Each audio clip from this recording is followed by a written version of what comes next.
ಕಳೆದ 35 ವರ್ಷಗಳಿಂದ ಧಾರ್ಮಿಕ, ಸಾಂಸ್ಕೃತಿಕ ಹಾಗೂ ಆರ್ಥಿಕ ಕ್ಷೇತ್ರಗಳಲ್ಲಿ ಅನೇಕ ಸಮಾಜಮುಖಿ ಕಾರ್ಯಕ್ರಮಗಳನ್ನು ನಡೆಸಿಕೊಂಡು ಬಂದಿರುವಂತಹ ಓಂ ಶ್ರೀ ಗಣೇಶ ಯುವಕ ಮಂಡಲ, ಮಹಿಳಾ ಮಂಡಲ ಹಾಗೂ ಭಜನಾ ಮಂಡಳಿಯ ನೂತನ ಕಟ್ಟಡದ ಉದ್ಘಾಟನಾ ಸಮಾರಂಭ ಫೆಬ್ರವರಿ 27 ಶುಕ್ರವಾರ ಮತ್ತು ಫೆಬ್ರವರಿ 28 ಶನಿವಾರದಂದು 2 ದಿನಗಳ ಕಾಲ ಅತ್ಯಂತ ವಿಜೃಂಭಣೆಯಿಂದ ನಡೆಯಲಿದೆ ಎಂದು ಕಟ್ಟಡ ನಿರ್ಮಾಣ ಸಮಿತಿ ಅಧ್ಯಕ್ಷ ಸಂತೋಷ್ ರೈ ಬೋಳ್ಯಾರ ತಿಳಿಸಿದ್ದಾರೆ. ಗುರುವಾರ ತೊಕ್ಕೊಟ್ಟು ಪ್ರೆಸ್ ಕ್ಲಬ್ನಲ್ಲಿ ನಡೆದ ಪತ್ರಿಕಾಗೋಷ್ಠಿಯಲ್ಲಿ ಕಾರ್ಯಕ್ರಮದ ಕುರಿತು ಮಾಹಿತಿ ನೀಡಿದ ಅವರು ಸಂಘದ ಬೆಳವಣಿಗೆಯ ಬಗ್ಗೆ ವಿವರಿಸಿದರು. ಆರಂಭದಲ್ಲಿ ಕೇವಲ 41 ಸದಸ್ಯರೊಂದಿಗೆ ಕಾರ್ಯಾರಂಭ ಮಾಡಿದ ಈ ಸಂಘದಲ್ಲಿ ಇದೀಗ 75 ಮಂದಿ ಸದಸ್ಯರಿದ್ದಾರೆ. ಬಡವ ಶ್ರೀಮಂತ ಎಂಬ ಭೇದ ಇಲ್ಲದೆ, ಜಾತಿ ಭಿನ್ನತೆ ಎಂಬ ಸಂಘರ್ಷ ಇಲ್ಲದೆ, ಭಾರತಾಂಬೆ ಅಡಿಯಲ್ಲಿ ಎಲ್ಲರೂ ಒಂದೇ ಎಂಬ ಧ್ಯೇಯ ವಾಕ್ಯದಡಿ ಸಂಘವು ಕಾರ್ಯನಿರ್ವಹಿಸ್ತಾ ಇದೆ ಎಂದು ಹೇಳಿದರು. ಸಣ್ಣ ಕಟ್ಟಡ ನಿರ್ಮಿಸುವ ಕನಸಿನಿಂದ ಆರಂಭವಾದ ಪ್ರಯತ್ನ ದೇವರ ಆಶೀರ್ವಾದದಿಂದ ಇಂದು ಅದರ 10 ಪಟ್ಟು ದೊಡ್ಡ ಕಟ್ಟಡವಾಗಿ ರೂಪುಗೊಂಡಿದೆ. ಎಲ್ಲಾ ಮೂಲಭೂತ ಸೌಕರ್ಯಗಳನ್ನು ಒಳಗೊಂಡ ಸುಂದರ ಕಟ್ಟಡದ ಉದ್ಘಾಟನೆ ನಾಳೆ ಸಂಜೆ ಭಾರಿ ವಿಜೃಂಭಣೆಯಿಂದ ನಡೆಯಲಿಕ್ಕಿದ್ದು,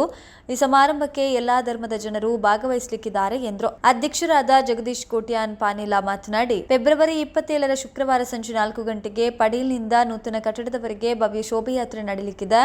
ಸಂಜೆ 6 ಗಂಟೆಗೆ ನೂತನ ಕಟ್ಟಡದಲ್ಲಿ ದೀಪ ಪ್ರಜ್ವಲನೆ ಉದಯ ಗುರುಸ್ವಾಮಿ ಮಂಜೇಶ್ವರ ನಡೆಸಲಿಕ್ಕಿದ್ದಾರೆ. ಭಗವಧ್ವಜ ಅನಾವರಣವನ್ನ ದಕ್ಷಿಣ ಕನ್ನಡ ಜಿಲ್ಲಾ ರಾಜ್ಯೋತ್ಸವ ಪ್ರಶಸ್ತಿ ವಿಜೇತರಾದ ಸೇಸಪ್ಪ ಟೈಲರ್, ಸುದರ್ಶನ ನಗರ, ಪಜೀರು ನಡೆಸಲಿಕ್ಕಿದ್ದಾರೆ. ಸಂಜೆ 6:30 ನಂತರ ಧಾರ್ಮಿಕ ಸಭಾ ಕಾರ್ಯಕ್ರಮ ನಡೆಯಲಿಕ್ಕಿದೆ. ಹಾಗೇನೆ ರಾತ್ರಿ 8 ಗಂಟೆಗೆ ದೇವೇರ್ ಬರಿತಿನ ಅನೆಬರಹ ಎಂಬ ತುಳು ನಾಟಕ ಪ್ರದರ್ಶನಗೊಳ್ಳಲಿಕ್ಕಿದೆ. ಹಾಗೇನೆ ವಿವಿಧ ಕಾರ್ಯಕ್ರಮಗಳು ನಡೆಯಲಿಕ್ಕಿದ್ದು, ಫೆಬ್ರವರಿ 28 ಶನಿವಾರ 8 ಗಂಟೆಗೆ ಗಣಪತಿ ಹೋಮ, ದೀಪ ಪ್ರಜ್ವಲನೆ ನಂತರ ಭಜನಾ ಮಂಡಳಿಗಳಿಂದ ಭಜನೆ ಪ್ರಾರಂಭ ಆಗಲಿಕ್ಕಿದೆ. ಇನ್ನು ಬೆಳಿಗ್ಗೆ 11:30 ಗಂಟೆಗೆ ನೂತನ ಕಟ್ಟಡ ಪ್ರವೇಶ, ಮಧ್ಯಾಹ್ನ 12:30 ಗಂಟೆಗೆ ಮಹಾಪೂಜೆ, ಪ್ರಸಾದ ವಿತರಣೆ, ಬಳಿಕ ಮಧ್ಯಾಹ್ನ 3 ಗಂಟೆಗೆ ಸತ್ಯನಾರಾಯಣ ಪೂಜೆ ಪ್ರಾರಂಭ, 4:15 ಗಂಟೆಗೆ ಪ್ರಸಾದ ವಿತರಣೆ ನಡೆಯಲಿಕ್ಕಿದೆ. ಇನ್ನು ಸಂಜೆ ನಡೆಯಲಿರುವ ಸಭಾ ಕಾರ್ಯಕ್ರಮದಲ್ಲಿ ಅಧ್ಯಕ್ಷತೆಯನ್ನ ಸಮಿತಿ ಓಂ ಶ್ರೀ ಗಣೇಶ ಯುವಕ ಮಂಡಲ ರಿಜಿಸ್ಟರ್ಡ್ ಕಟ್ಟಡ ನಿರ್ಮಾಣ ಹಾಗೂ ಮಹಿಳಾ ಮಂಡಳಿ ಅಧ್ಯಕ್ಷರು ಸಂತೋಷ್ ಕುಮಾರ್ ರೈ ಬೋಳ್ಯಾರ ವಹಿಸಲಿಕ್ಕಿದ್ದಾರೆ. ಇನ್ನು ಸಭಾಭವನ ಉದ್ಘಾಟನೆಯನ್ನ ಸಂಸದ ಕ್ಯಾಪ್ಟನ್ ಬ್ರಿಜೇಶ್ ಚೌಟ ನೆರವೇರಿಸಲಿಕ್ಕಿದ್ದಾರೆ. ದೀಪ ಪ್ರಜ್ವಲನೆಯನ್ನ ಮಾಜಿ ಸಂಸದ ನಳಿನ್ ಕುಮಾರ್ ಕಟೀಲ್ ಮಾಡಲಿಕ್ಕಿದ್ದಾರೆ.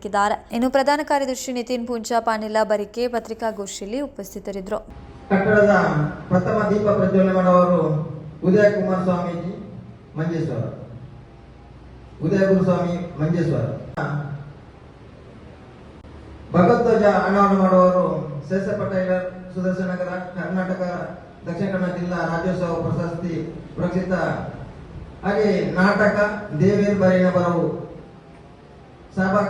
ನಂತರ ಸಭಾ ಕಾರ್ಯಕ್ರಮ ನಡೆಯಲಿದೆ. ನಂತರ ಸಭಾ ಕಾರ್ಯಕ್ರಮದ ನಂತರ ನಾಟಕ. ಮರುದಿನದ 20ನೇ ಕಾರ್ಯಕ್ರಮಕ್ಕೆ ಗಣ್ಯರು ಆಗಮಿಸಲಿದ್ದಾರೆ. ಮುಂದಿನ ಈ ಪತ್ರಿಕಾಗೋಷ್ಠಿಯನ್ನು ನಮ್ಮ ಸಂತೋಷ್ ಕುಮಾರ್ ರೈ ಅವರು ನಡೆಸಿಕೊಡಬೇಕು. ನೋಡಿ ಮಾಡಿ ಸಾಕಾಗಿ ಹೋಯಿತು. ಕಳೆದ ವರ್ಷ ಅದೇ ಜಾಗದಲ್ಲಿ ಬಯಲಾಟ ಆಗುವಾಗ, ಸಾವಿರಾರು ಜನರು ಇರುವಾಗ, ಎಲ್ಲರ ಒತ್ತಾಯದ ಮೇರೆಗೆ ನಮ್ಮ ಅಧ್ಯಕ್ಷರು ನಮ್ಮ ಬದಿಯಲ್ಲಿ ಕೂತ್ಕೊಂಡಂತ ಜಗದೀಶ್ ಕೋಟ್ಯಾನ್ ಮತ್ತೆ ಇವರು ಪ್ರಧಾನ ಕಾರ್ಯದರ್ಶಿ, ಇವರು ಹೇಳಿದರು ಏನಾದರೂ ಒಂದು ಮಾತನಾಡಬೇಕು. ನಾನು ಆ ವೇದಿಕೆಯಲ್ಲಿ ಒಂದು ದೇವರ ಹೆಸರಲ್ಲಿ ಮಾತನಾಡಿದೆ. ದೇವರು ಗಣಪತಿ ದೇವರು ಇರುವುದಾದರೆ, ಈ ಗಣೇಶ ಯುವಕ ಮಂಡಲ ನಾವು ಮಾಡಿದ್ದಾದರೆ, ನಮಗೆ ಈ ಬರುವ ವರ್ಷ ಅಂದರೆ 2026 ಫೆಬ್ರವರಿಯ ಒಳಗೆ ನಮ್ಮ ಬಯಲಾಟ ಕಡೆ ಮೊದಲು ಹೊಸತಾಗಿ ಜಾಗ ಖರೀದಿ ಮಾಡಿ, ಹೊಸತಾಗಿ ಬಿಲ್ಡಿಂಗ್ ಮಾಡಿ, ದೇವರನ್ನು ಆ ಬಿಲ್ಡಿಂಗ್ ಅಲ್ಲಿ ಇಡುವಂತ ಒಂದು ವ್ಯವಸ್ಥೆ ಆಗಬೇಕಂತ ದೇವರಲ್ಲಿ ಪ್ರಾರ್ಥನೆ ಮಾಡಿದ್ರು. ದೇವರ ಪ್ರಾರ್ಥನೆಗೆ ಬೆಲೆ ಸಿಕ್ಕಿತ್ತು, ಎಲ್ಲರ ಆಶೀರ್ವಾದ ಸಿಕ್ಕಿತ್ತು. ಎಲ್ಲರೂ ಒಂದಾಗಿ ಒಟ್ಟಾಗಿ ಒಂದು 3 ಸೆನ್ಸ್ ಜಾಗ ಒಬ್ಬರು ಮಾಬಲ್ ಶೆಟ್ಟಿ ಅಂತ ಇದ್ದಾರೆ. ಮಾಬಲ್ ಶೆಟ್ಟಿ ಅವರು ನಮಗೆ ಕ್ರ್ಯಾಕ್ ನಾವು ಪರ್ಚೇಸ್ ಮಾಡಿದ ತಕ್ಷಣ ನಾವು ಒಬ್ಬರು ಗುರುಗಳು ಅವರು ಉದಯ ಸ್ವಾಮಿ ಅಂತ ಅವರನ್ನು ಕರೆದು ನಾವೆಲ್ಲರೂ 100 ಜನ ಸೇರಿ ಅದಕ್ಕೆ ಸುಳಿನಲ್ಲಿ ಕುಟ್ಟಿಬಳ್ಳ ಅಂತ ಇದ್ದಾರೆ ಶಂಕುಸ್ಥಾಪನೆ ಮಾಡಿದೆವು. ಶಂಕುಸ್ಥಾಪನೆ ಮಾಡಿದ ದಿನದಿಂದ ಈ ತನಕ ಒಂದು 6 ತಿಂಗಳಲ್ಲಿ ನಿರಂತರವಾಗಿ ನಮ್ಮ ಈ ಗಣೇಶ ಯುವಕ ಮಂಡಲ ಮತ್ತು ಯುವತಿ ಮಂಡಲ, ಮಹಿಳಾ ಮಂಡಲ ಎಲ್ಲ ಸದಸ್ಯರು ನಿರಂತರವಾಗಿ ರಾತ್ರಿ ಹಗಲು ಯಾವಾಗ ಸಮಯ ಸಿಗ್ತದೆ ಅಲ್ಲಿ ಬಂದು ಕೆಲಸ ಮಾಡಿ, ಮತ್ತೆ ಯಾರ ಹತ್ರ ಕೇಳಲಿಕ್ಕುಂಟು, ಯಾರ ಹತ್ರ ಬೇಡಲಿಕ್ಕುಂಟು, ಅಲ್ಲಿ ಇಲ್ಲಿ ಹೋಗಿ ಎಲ್ಲರ ಹತ್ರ ಕೇಳಿ ಬೇಡಿ ನಾವೊಂದು ಸಣ್ಣ ಬಿಲ್ಡಿಂಗ್ ಮಾಡ್ಬೇಕಂತ ಕನಸು ಕಂಡಿದ್ದೀವಿ. ಆದರೆ ದೇವರ ಇಚ್ಛೆ ಬೇರೆ, ಜನರ ಆಶೀರ್ವಾದ ಬೇರೆ. ನಾವು ಯಾವುದು ಕನಸು ಕಂಡಿದ್ದೇವೋ ಅದರ 10 ಪಟ್ಟು ದೊಡ್ಡದಾದಂತ ಗಣೇಶ್ ಯುವಕ ಮಂಡಲ ಮತ್ತು ಮಹಿಳಾ ಮಂಡಳಿ ಅದು ಲೋಕಾರ್ಪಣೆ ಆಗುವಂತ ಸಮಯ ಬಂದಿದೆ. ಶ್ರೀ ಗಣೇಶ್ ಯುವಕ ಮಂಡಲ ಸ್ಟಾರ್ಟ್ ಆಗಿ 33 ವರ್ಷಗಳಾಯ್ತು. 33 ವರ್ಷ 1993ರಲ್ಲಿ ರಾಜಕೀಯದ ಜಂಜಾಟದಲ್ಲಿ ಗಣೇಶ್ ಯುವಕ ಮಂಡಲ ಸ್ಟಾರ್ಟ್ ಆಗ್ತದೆ. ಪ್ರಥಮವಾಗಿ ಒಂದು ಬಯಲಾಟವನ್ನು ಆಡಿಸಿದ್ರು.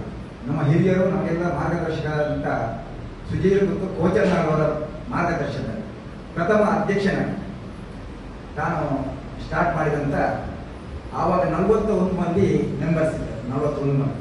ಇವಾಗ 75 ಜನ ಮೆಂಬರ್ಸ್ ಇದ್ದಾರೆ. 75 ಮನೆಯವರು. ಗಣೇಶ್ ಯುವಕ ಮಂಡಲ ಬೆಳೆದು ಬಂದ ರೀತಿ ಬಹಳ ವಿಶೇಷವಾಗಿ ಯಾರು ಇದರಲ್ಲಿ ಶ್ರೀಮಂತರಂತೆ ಯಾರೂ ಇಲ್ಲ. ಎಲ್ಲರೂ ದಿನಗೂಲಿ ಕೆಲಸ ಮಾಡುವವರು, ಕೆಲವರು ವ್ಯವಹಾರದವರು, ಕೆಲವರು ಕೃಷಿಕರು. ಆದರೆ ಜಾತಿ ಮತ ಭೇದವಿಲ್ಲದೆ ಶ್ರೀಮಂತ ಬಡತನ ಅಂತರವಿಲ್ಲದೆ ನಾವೆಲ್ಲರೂ ಭಾರತಾಂಬೆಯ ಮಕ್ಕಳು ಎಂಬ ಲೆಕ್ಕಾಚಾರದಲ್ಲಿ ಕೇವಲ ವೇದಿಕೆಯಲ್ಲಿ ಮಾತ್ರ ಹೇಳುವುದಲ್ಲ, ಗಣೇಶ್ ಯುವಕ ಮಂಡಲದಲ್ಲಿ ಜಾತಿ ಎಂಬ ಸಂಘರ್ಷವೇ ಇಲ್ಲ. ಎಲ್ಲರ ಬೆಂಬಲ. 33 ವರ್ಷದಲ್ಲಿ ಸ್ವಂತ ಬಿಲ್ಡಿಂಗ್ ಕಟ್ಟಬೇಕೆಂಬ ಇಚ್ಛೆ ಇತ್ತು. ಆದರೆ 20 ವರ್ಷದ ಹಿಂದೆ ನಮ್ಮ ಆತ್ಮೀಯರು ಒಬ್ಬ ಜೋಸೆಫ್ ಅಂತ ಬೌತಿಸ್ ಡಿಸೋದರ ಜಾಗ ಕೊಟ್ಟು ನಾವು ಕಷ್ಟದಲ್ಲಿ ಒಂದು ಬಿಲ್ಡಿಂಗ್ ಮಾಡಿದ್ವಿ. ಕಾರಣಾಂತರದಿಂದ ಅಲ್ಲಿ ನಿರಂತರವಾಗಿ ಭಜನೆ ನಡೀತಿತ್ತು.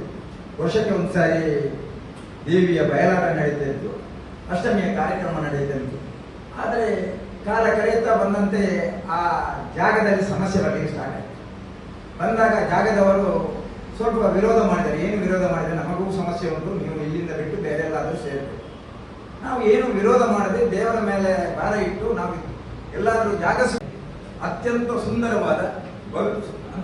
ಸುಂದರವಾದ ಭವ್ಯವಾದ ನೂತನ ಕಟ್ಟಡವನ್ನು 25 ಶುಕ್ರವಾರ ನಾಳೆ ಸಂಜೆ ಅದು ಬಹಳ ವಿಜೃಂಭಣೆಯಿಂದ ಸಾವಿರಾರು ಕಾರ್ಯಕರ್ತರು ಒಟ್ಟಾಗಿ ಒಂದಾಗಿ ಬಹಳ ದೂರದಿಂದ ಮೆರವಣಿಗೆಯಲ್ಲಿ ಅವರನ್ನು ಕರ್ಕೊಂಡು ಹೋಗಿ ಅಲ್ಲಿ ದೀಪ ಪ್ರಜ್ವಲನೆ ಮಾಡಿ ಉದ್ಘಾಟನೆ ಮಾಡುವಂತ ವ್ಯವಸ್ಥೆ ಮಾಡಿದ್ದೇವೆ.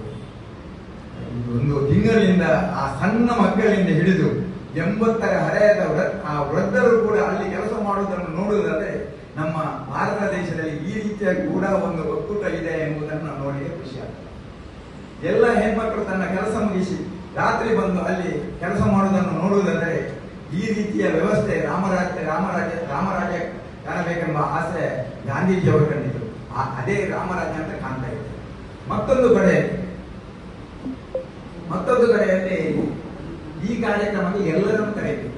ಕೇವಲ ಒಂದೇ ಸಮಾಜದವರನ್ನು ನಾವು ಅಲ್ಲಿಯ ಪಂಚಾಯತ್ ಮೆಂಬರ್ ಮುಸಲ್ಮಾನರನ್ನು ಕರೆದಿದ್ದೇವೆ, ಪಂಚಾಯತ್ ಮೆಂಬರ್ ಬಾಕಿ ನಮ್ಮ ಊರಿನ ಕ್ರಿಶ್ಚಿಯನರನ್ನು ಕರೆದಿದ್ದೇವೆ, ನಮ್ಮ ಮಾಜಿ ರಾಜ್ಯಾಧ್ಯಕ್ಷರಾದಂತಹ ನಳಿನ್ ಕುಮಾರ್ ಕಟೀಲ್ ಬರ್ತಾರೆ, ನಮ್ಮ ಈಗಿನ ಸಂಸದರು ರಾಜ್ಯ ಕಾರ್ಯದರ್ಶಿಯಾದಂತಹ ಗೌರವಾನ್ವಿತ ನಮ್ಮ ಕ್ಯಾಪ್ಟನ್ ಬ್ರಿಜೇಶ್ ಚೌಡರ್ ಅವರು ಬರ್ತಾರೆ, ನಮ್ಮ MLC ಕಿಶೋರ್ ಕುಮಾರ್ ಅವರು ಬರ್ತಾರೆ, ಬೇರೆ ಬೇರೆ ದೇವಸ್ಥಾನದ ಆಡಳಿತ ಮುಕ್ತೇಶ್ವರರು ಬರ್ತಾರೆ, ದೊಡ್ಡ ದೊಡ್ಡ ಉದ್ಯಮಿಗಳು ಬರ್ತಾರೆ, ಅತ್ಯಂತ ಹಿರಿಯರು ಮಾರ್ಗದರ್ಶಕರು ನಿತ್ಯ ನಿರಂತರವಾಗಿ ತನ್ನನ್ನು ತಾನು ಸಮರ್ಪಣೆ ಮಾಡಿದಂತ ನನ್ನ ಗುರುಗಳಾದಂಥ ಶೇಷಪ್ಪ ಟೈಲರು ಭಗವಧ್ವಜವನ್ನು